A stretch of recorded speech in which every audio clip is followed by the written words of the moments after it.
The world says goodbye to Maradona. Chelsea are in the Messi race. The Champions League throws up a surprise Everton monitor Spurs trio and a transfer roundup all coming up in the next few minutes. As I'm your host, Matt Froelich, you are the OneFootballers, and this is the Daily News.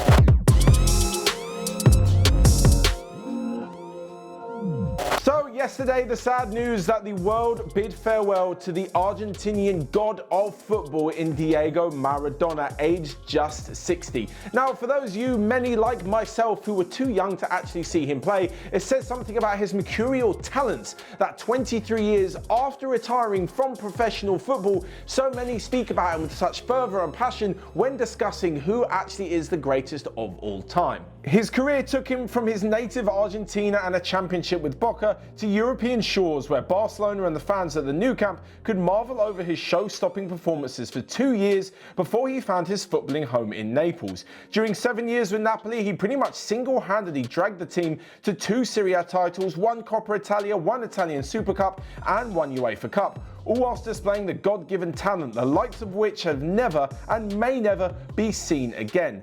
Yesterday, the Napoli president and mayor of Naples confirmed their stadium name will be changed to at least involve Maradona's name in some way.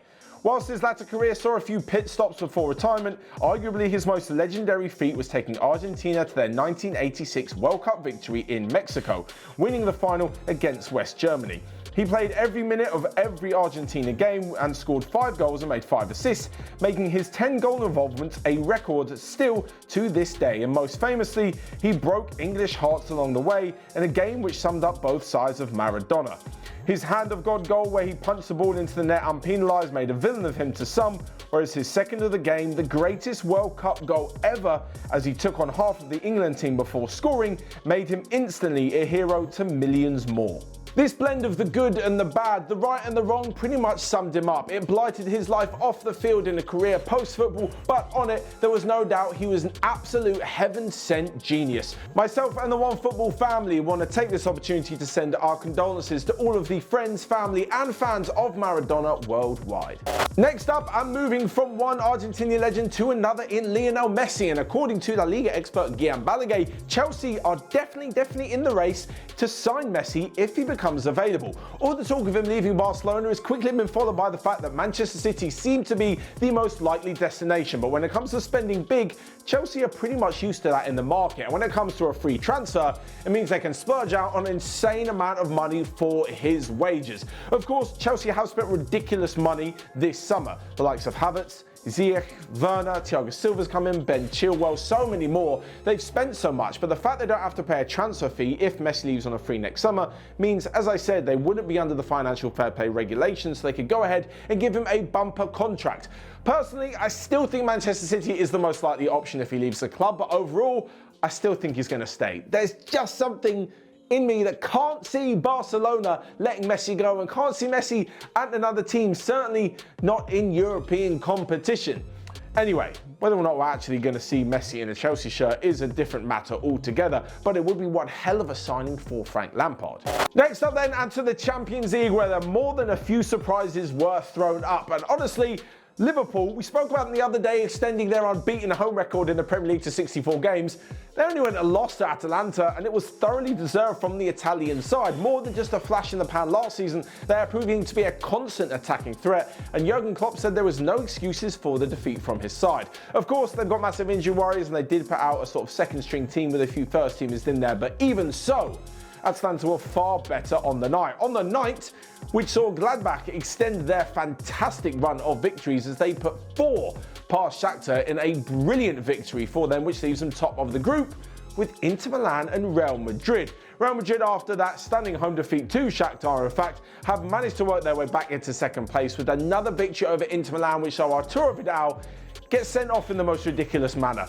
So he gets booked for dissent. That's pretty commonplace, especially when you're a passionate, aggressive player like Arturo Vidal. He then like squares up to the referee right in his face and gets another yellow card straight away and gets sent off. Surely an experienced player like Vidal knows better than to do that. He should know better than to get booked for dissent in the first place. But the second one, come on man, what are you doing? Anyway, Eden Hazard scores and so did Rodrigo, and Real Madrid looks set to head into the knockout stages of the Champions League. And if they do that, they will also join the likes of Manchester City, who won 1-0, and Bayern Munich, of course, because they won again in the Champions League. And of course, Lewandowski scored again in the Champions League. His 71st goal in the competition helped Bayern Munich to a 3-1 victory.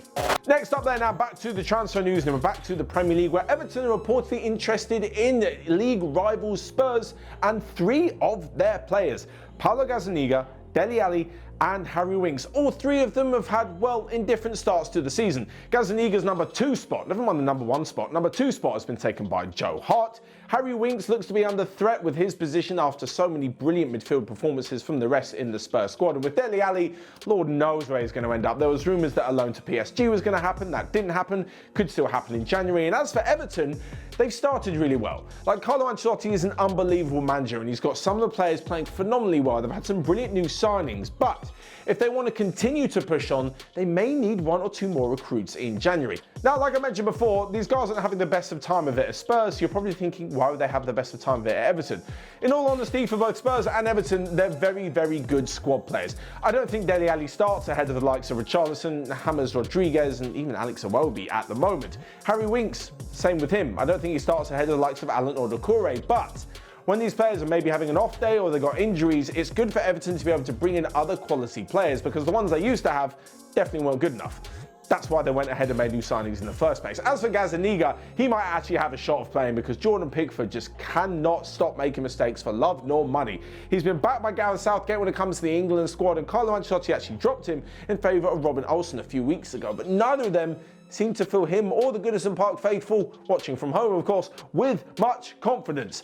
Gazzaniga's a good goalkeeper, but I'm not really sure it's worth them going out and bringing him in if they've got 2 decent ones there already. Finally, we come to a roundup of the rest of the day's transfer news that you might have missed. And Eduardo Camavinga, the Rennes talent, has sparked an absolute agent war by firing his agent, meaning the likes of Mina Raiola, George Mendes, everyone else, all the big names will be fighting for his signature, because there's a lot of money to be made off the fantastic 18-year-old. Elsewhere, and current Rennes teammate Jeremy Doku is still on the target of Liverpool, having put in a pretty good performance against Chelsea in midweek. Arsenal have apparently been offered a cut price deal from former Spurs player Christian Eriksen for £12 million to sign him from Inter Milan. And lastly but not least, Jose Mourinho has confirmed that Toby Alderweireld will be out for 2 to 4 weeks, meaning he will miss both London derbies against Chelsea and Arsenal. That's all from me for today then. Make sure you let me know your thoughts down below, and check out everything else we've got going on OneFootball by clicking here. And until next time, I'll see you guys later.